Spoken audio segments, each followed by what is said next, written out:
はい、どうも金子でございます。ということで今日なんですけども、マイボートの上からお送りしております。天気もいいし釣りに行こうということでございますね。今日は土曜日、おかっぱりだと人がいっぱいいるんですけど、自分でボートを持ってるとちょこっと釣りに行こうっていう感覚で船出せますんで、今日狙うターゲットがですね、タコ狙います。今年ね、タコが釣れてるみたいでちょっと狙ってみたいなと。サイズはねそんなに正直出ないです。そこまで大きいのが釣れるってわけじゃないんですけど、中ぐらいサイズが釣れますんで、少しね釣ってそのタコでご飯を作っていけたらなと思います。よし、じゃあまずポイントまで行きましょうか。波もなく運転しやすいですね。気持ちいい。もう船の運転大好き。さあポイントに到着。いや土曜日なんで船すごいな。大船団ですね。船だらけ。これもみんなタコ釣りです。でタコは漁業権かかってるとこあるんで、やっていいとことダメなとこあるんですよ。でここは OK なとこ。だから OK なとこに人は集まるんですよね。でこの旗の向こう側はやっちゃダメっていう、そういうね海にもルールがあります。ルールにのっとって楽しんでいきましょうね。こういうので釣ります。こういうのおもちゃみたいなこう液がついてまして、で重りがここについてて、僕はこういうアミノ酸が出るこういうものもつけてます。でスプレータイプのこのアミノ酸をかけるやつもあります。タコって吸盤にも味覚があるらしくて、こう抱きついたものが餌か餌じゃないかって瞬時に見分けることができるんですよ。なんでこのアミノ酸グッズをつけることでずっと抱いててくれる。でタコが抱いたなと思ったらクッと上げると、この針でかかって上がってくるって感じですね。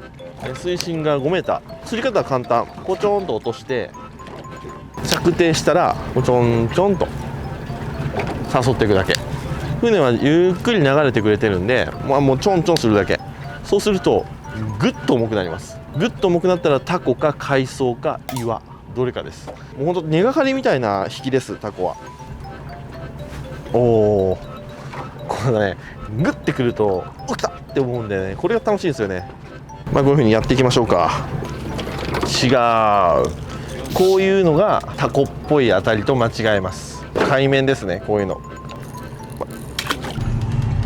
お、乗った乗った乗った乗った。これはタコっぽい、これはタコっぽい。ほらタコ、よいしょー。タコちゃん、ほら。だいたいサイズはこのぐらいですね。かわいい。もうちょっと大きいの釣りたいですね。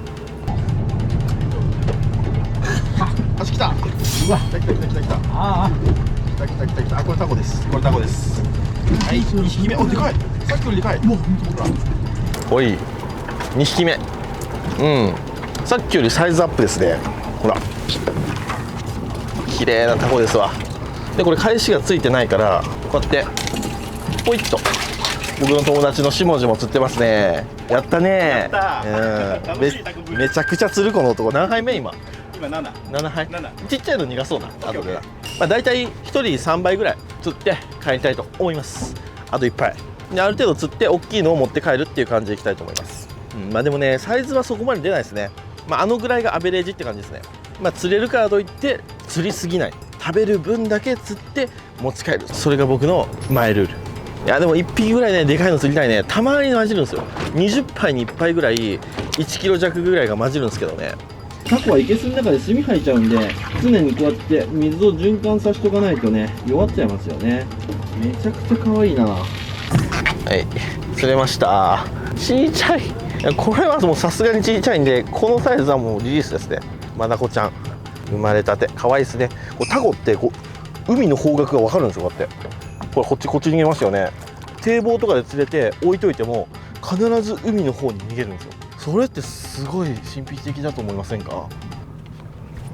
来たな。大ダコかと思いました。はい、ワカメでした。これワカメもこれ見て、これやっぱりこうアサリとかこういうの食べて、ほら赤貝とかね、メカブうまそう。でもちょっとまだ硬いかな。タコかと思ったよ君。大ダコかと思った。おなんか来た来た来た来た来た来た来た。タコであれタコであれタコであれタコもついてた。タコもついてた。ああいうパターンもあるんですよ。海藻がついててそこにもタコついてるっていう。じゃーん、いっぱい釣れました。たくさんタコが入ってます。可愛いですね。この中からねまた大きいとこ持っていきましょう。じゃあ締めていきたいと思います。クーラーボックス持ってきてないんですよ。持ってきてない。拡張するっていう。おお、これ大きいな。これいいサイズ。ほら、タコを締めるときは軍手するとこの吸盤にこうくっつかないんですよ。軍手だとすごく扱いやすい。そしたらタコはこの眉間の間ですね、目と目の間、イカと一緒です。じゃあいただきます。入れてこうやってクリクリしてあげると白くねさーっとなります。ほらこうやっておとなしくなりましたね。もう一回いきますね。眉間の間に入れて刺していくと、はい、締まりました。こんな感じでこう白くさーっとなりましたね。こうなるともう扱いやすい。よし、こんな感じで締めて持ち帰っていきたいと思います。じゃあ帰宅。ただいまということで帰ってまいりました。今日僕らが7人で行ったんですけど、1人だいたい3から4杯釣り上げることができました。でこれはみんなの分が置いてあります。いやー釣れましたね。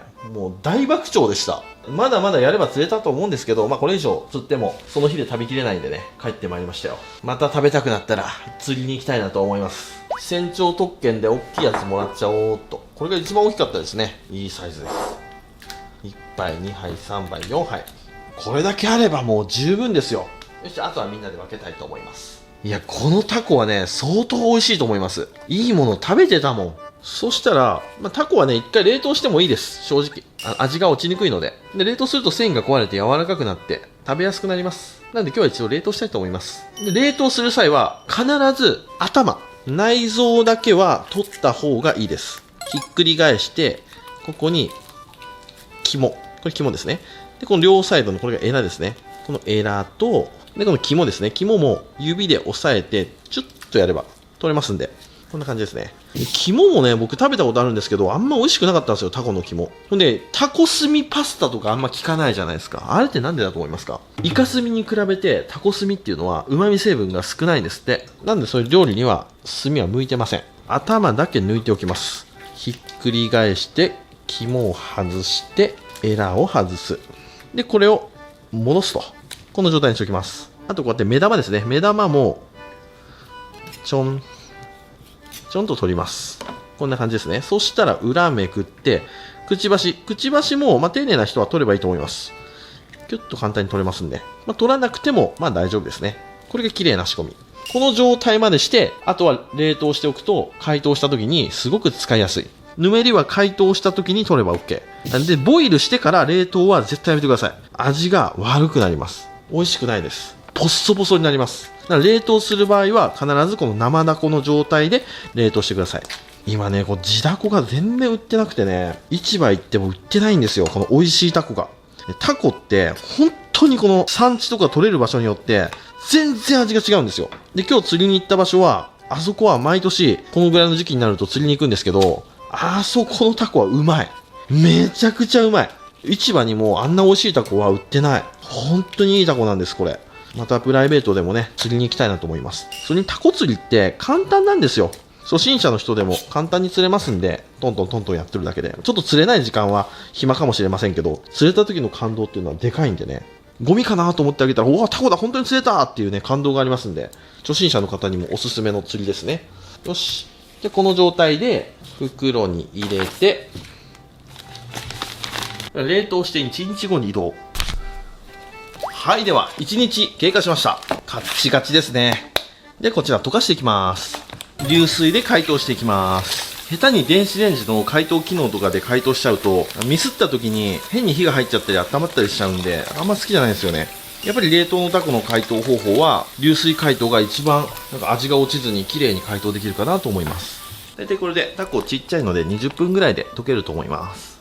はい、そしたら解凍し終わりましたら、ボウルにザルを置きまして、そこに溶かしたタコを入れます。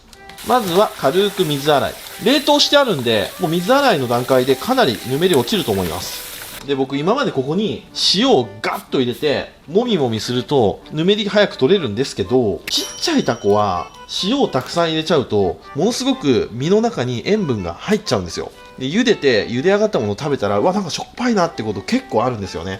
なので、それを防止するために、小小麦粉でもぬめりはすごく取れますので、小麦粉入れて、でそこに少しだけお塩入れます。これ継ぎ足しは不要ですね。これで混ぜていきます。まあ大体3分ぐらいこんな感じでゴシゴシとしていきます。そうすると小麦粉でぬめりも取れるし、塩を少し入れてあるんでいい感じに塩が入っていきます。でここで注意事項なんですけど、こうやってある程度もみもみしたら、この頭ですね、頭、今こういう風に表っ側になってますよね。表っ側がだいぶ取れましたので、次はこう裏っ側にしておきます。そうすると裏っ側のこの内臓の残りとかぬめりも取れますので、頭だけ途中で裏返すと。でタコってなんでぬめりをこんなに綺麗に取らないといけないかというと、このぬめりが生臭いっていうのももちろんあるんですけど、このぬめりしっかり取らないと、なんか茹で上がりがね、綺麗にいかないんですよね。皮が破れちゃうんですよね。でタコはぬめりをしっかり落とす。これが一番ポイントですね。はい、こんな感じ。で表面がだいぶぬめり取れてきましたら、一回全部避けて、で、タコ、この裏っ側ですね、ここが表っ側取れたけど、ここの吸盤の部分がまだぬめってる場合多いので、そういう時は、こういう風にタコを持ちます。こうですね、こう。そしたらザルにこうやって押し付ける。ぐるぐるぐるぐるぐるっと。こっちの面をザルにこすりつける。あんまり強くやると削れちゃうんで、軽く軽く、こっちも綺麗にぬめりが取れます。はい、こんな感じ。そしたら流水できれいに洗っていきます。である程度洗えたら頭もひっくり返して表裏きれいに洗っていきます。もう全くぬめりがない状態。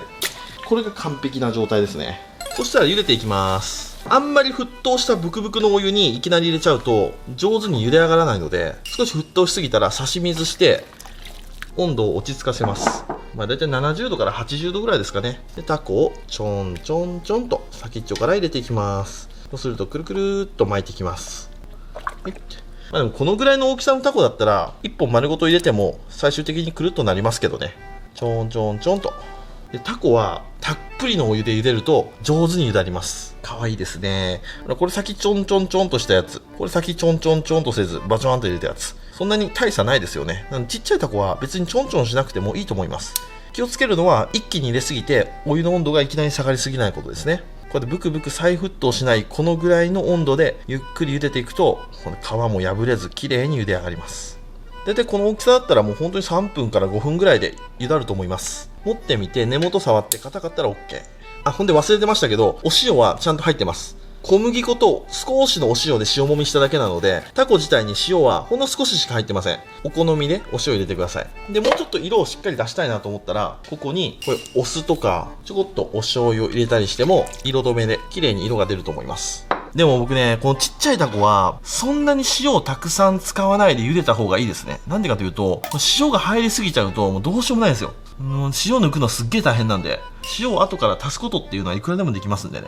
お醤油につけて食べたりだとか、調理の段階で少し塩分強めに作るとかね。お塩はそこまで意識しなくてもいいかなと思います。まあ入れた方がいいんですけどね。鍋に入れる塩は思ってる半分ぐらいのお塩でいいかなと思います。そうすると失敗なく茹だる。はい、ではいい感じに茹で上がりました。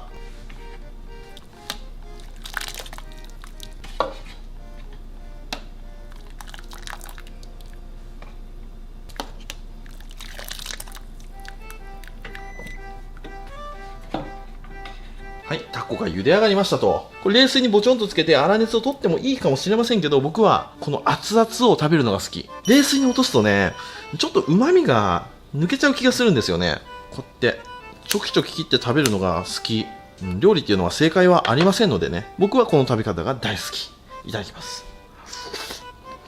うますぎ。うわ、味濃っ。タコはタウリン豊富なので疲れた時にぜひ食べてほしい、そんな魚介類ですよね。よし、そしたらたこ焼きの種を作っていきましょうか。まずはネギ切っていきます。ネギも本当は九条ネギがあると一番良かったんですけど、ちょっとなかったんで長ネギで代用します。じゃあまずネギを切っていきます。ネギの今日は青いとこも使っていきますね。で青いとこね、こうやって確認した方がいいですよ。この中をこうやって。僕一回ここに虫が入ってたことありますんで、しかも虫でも小バエとかじゃなくて結構な芋虫さんが入ってたんで、僕はそれ以来必ずネギの青いとこ使うときは絶対見るようにしてます。ちなみにその写真を当時ツイッターに上げたらフォロワーが500人減りました。気をつけなあかんね。意識が低かった。虫が苦手な人もいるのに。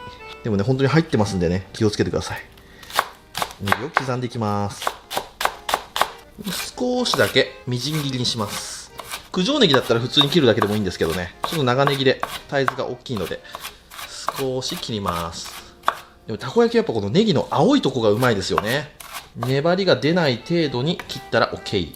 そしたら紅生姜も刻んでいきます。そしたらこちら山芋ですね。今日は道の駅で売ってました天然の自然薯を使っていきます。皮ごと使ってもいいんですけど、今日は皮剥いていきます。そんなに神経質に剥かなくてもいいと思います。自然薯はこの皮にもすごく香りがあって美味しい芋なので、綺麗に洗ってあれば何の問題もなく皮ごと使えますからね。ただこれ手袋しないと、この皮と実の間、ここに目には見えないトゲトゲがあって、それが手につくとすごい痒いので、できれば手袋をして剥いた方がいいと思います。でもし痒くなっちゃったらお酢とかかけると、その目に見えないトゲトゲが溶けるみたいですね。そしたら芋をすっていきます。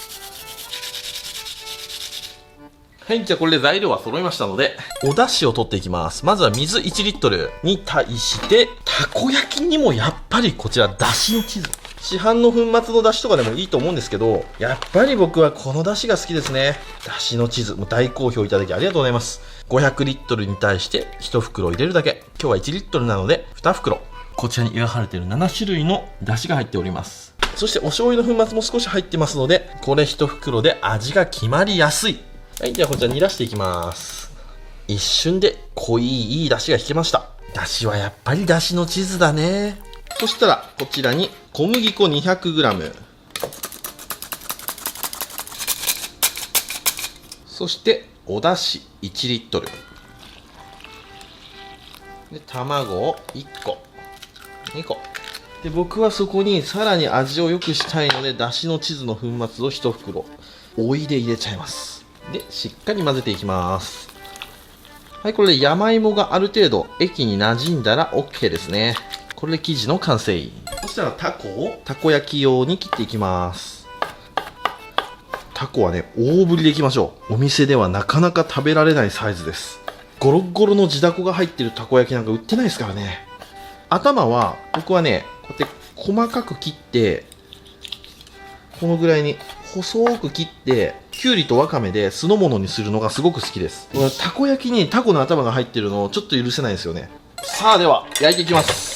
で、私はですね、たこ焼きを焼くのが下手くそです。たこ焼き屋さんでアルバイトもしたこともなければ、しょっちゅうたこ焼きを作ってるわけではありません。なので多めに見てくださいね。たこ焼き、卵焼き、パスタ、チャーハン、こちらの料理はですね、動画にすると謎の勢力の方々からとっても厳しいお言葉をコメントいただきますので、私は素人ですので、はい、多めに見てくださいませ。でもね、上手にできるんですよ。結構ね、周りからは評判いいんですよ、僕のたこ焼き。特にこのね、だしの地図めちゃくちゃうまいんで、やってみてください。これね、電気のたこ焼き器より、こういうね、ガス、これでやった方が僕、美味しい気がする。パリッとするんですよね、パリッと。まずは油を塗り塗り。で、周りにも塗り塗り。はい、じゃあまず液を入れていきます。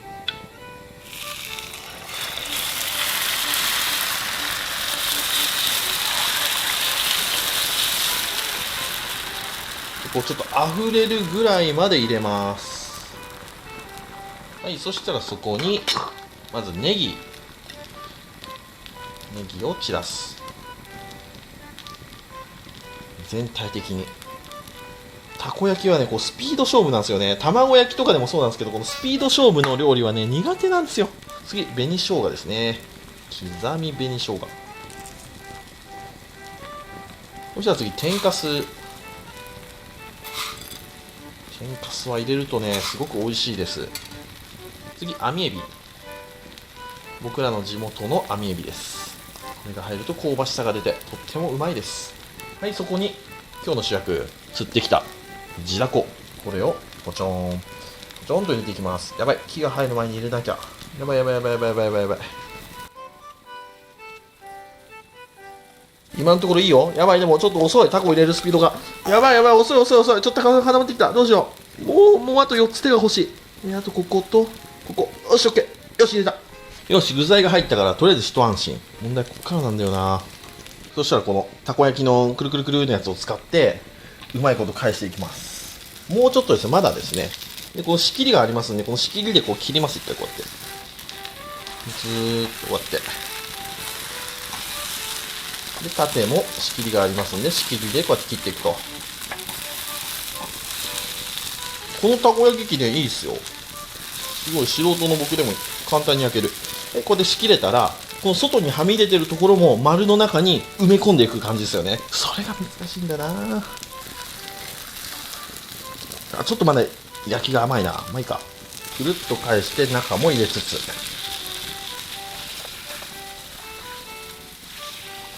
わあ、すげえ。なんか屋台の匂いがしてる。目立つは外カリ、中ふわのたこ焼き。おせー。なんでこんな。頭の中ではこうすごい早くガーッとできとるんですけど、体が全然追いついてない。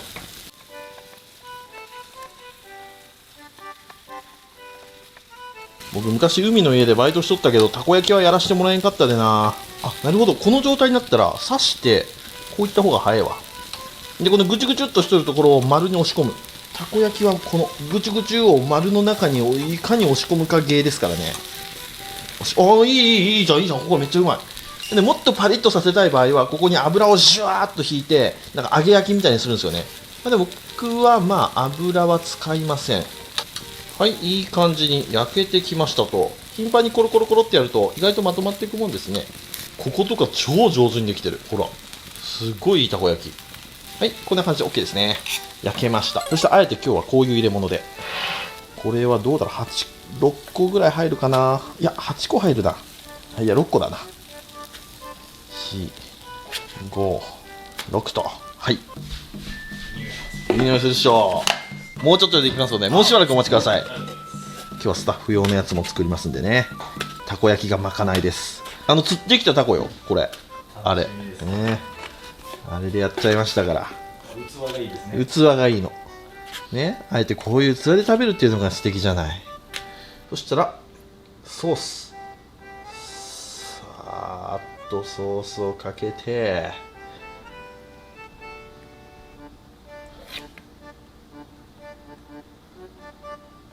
マヨネーズもがっつり。で、青のりなかったんで、ちょっと青さですね。青さどうなんだろう。青さを砕いてかけていきます。で、鰹節もかけます。そしたら、爪楊枝を刺して、はい、こちらが、釣ってきたタコで作ったたこ焼きの完成。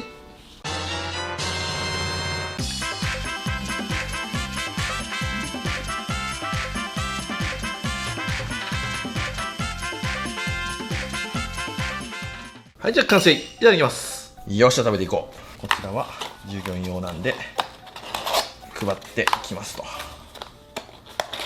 どう？うまい？あ、だし効いとるっしょ。だしの地図です、これが。今日はこちら、最初にいきます。じゃん！銀のやつ。の瓶のやつ。瓶のやつの銀色のやつ、うまい！で、このちっちゃいコップで飲むのがまたいいんですよ。旅館スタイル。キンキンに冷えております。この組み合わせやばいね。たっぷりマヨネーズがかかったところをいただきますか。こちら。いただきます。うん。あ、うまっ。うわ。明らかにうまい。生地の味完璧ですね。これね、正直キッチンカーで出せるレベル。今度キッチンカーやるときこれやってもいいな。地だこのたこ焼きで、このタコの味がめちゃくちゃうまい。めっちゃうまい。トロトロ系だからこうちょっと食べにくいですけど、うん、うまっ。6個じゃ足りん。もっと食べたい。やっぱりたこ焼きはね、出汁が決め手ですね。熱々のたこ焼きにキンキンの銀色。いただきます。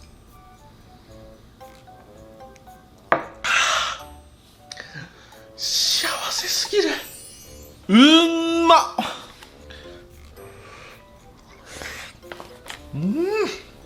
粉物うめえわ。ちょっと今日たこ焼きめっちゃ上手にできました。相当美味しいですね。生地の味が完璧。久しぶりにレシピ書き出して概要欄に貼っときます。ちょっとこの通りに作ってみてください。めっちゃ上手にできます。いやー、うまい。僕今まで作ったたこ焼きで今日一番美味しいです。自信作。悔やまれる点があるとしたら、九条ネギを使いたかった。そこだけ。せめて小口ネギ。もっと美味しかったと思うな。それじっくり食べていくよ。ごちそうさまでした。ということで今日は自分の船でタコを狙いに行って釣れたタコでたこ焼き作ってみましたけども、これは年一やりたい企画。やっぱり釣ったタコはうまいですね。タコ釣り面白い。当たりない時はね、ただ竿をちょんちょんちょんちょんやってるだけの、釣りなんですけど、ぐっと重くなった時はね、もうほんと楽しい。上がるまでタコか海藻かわからないんですよ。厳密に言うとタコはシュッ、水中の中でたまにシュッとやるんでギュッとたまに持ってかれるんですけどね、そうやったらタコってわかるんですけど、基本的にもうぐーっと重いだけの釣りなので、かかった時のやったって感じと上がってくるまでのワクワク感で、タコ焼きって返しがついてないもんだから、最後の最後までこうやって上がるか上がらないかっていうハラハラ感、すごくね面白い釣りです。僕大好きなんですよ、タコ釣り。動画でもありましたけど、ああやって海藻に一緒についてきてピューッと逃げちゃうのもいたりね、シンプルだけどゲーム性のある釣りだなと思いますよ。タコはね、漁業権あるとこないとことかいろいろありますので、そこは事前に調べてタコ釣りを楽しんでもらえたらなと思います。ほんで釣れるかって言って取りすぎも僕は良くないと思ってるんですよね。食べる分だけ釣って持ち帰る、これを皆さんが徹底することで資源が守られますし、みんなが平等に楽しめる海になると思いますのでね。というわけで今日はタコ釣り動画でした。明日も気まぐれ金子号出航するんですよ。明日のターゲットはお楽しみに。はい、というわけで今日はありがとうございました。バイバイ。